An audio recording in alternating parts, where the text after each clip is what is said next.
Good day everyone, I'm Raymond Puyo and I'm here in front of you to share my perspective about the issue of territorial dispute. The case of the Philippines and China where the UNCLOS are currently conducting arbitration to resolve the dispute.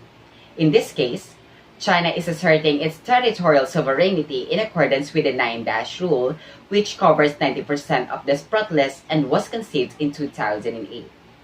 The Philippines, on the other hand, claims that China's 9-dash rule is illegal under international law. Specifically, the UNCLOS unlocks any legal basis in international law to be enforced. The Philippines Exclusive Economic Zone or EEZ is one of the majority affected by the 9-dash rule, which is nearly 600 nautical miles from the largest line of mainland China in the West Philippine Sea. Essentially, China is preventing its neighbors from establishing their own exclusive economic zone. The Philippines, as the interior nations in terms of economics, politics, and military strength, seek to resolve the territorial dispute by the rule of law, which is customary international law or the UN Convention on the Law of the Sea. The South China Sea dispute concern claim that territorial waters, an exclusive economic zone generated by the territory, as well as island chains such as spotless and paracels, which are composed of islands, sandbanks, reefs, atolls, and rocky outcrops. First and foremost, I believe the mission reflected tremendous public sentiment. I believe there is no doubt in the minds of the Filipino that we have legitimate claims in the area.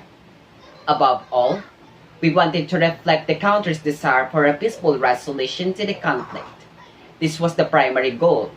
The fact that I flew there in a civilian plane and led a congressional delegate had a significant impact.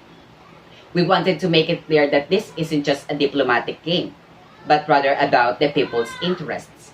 We had several audiences, but we definitely want to send a message to China that they can get away from such making bold claims the entire West Philippine Sea is theirs. We wanted to remind Beijing that they cannot take its neighbor for granted and simply advance whatever claim it wishes. I definitely against to China since everyone here in the Philippines hates China nowadays. What did you really expect? Prior to China abruptly claiming the entire SCS, the relations between China and the Philippines were relatively good, but almost everyone now believes that China is a threat once more. Really, we're back to Cold War thinking, and seriously, the only people I know who are pro-China are Duterte and his cabinet, as well as the recent Chinese Filipino immigrants.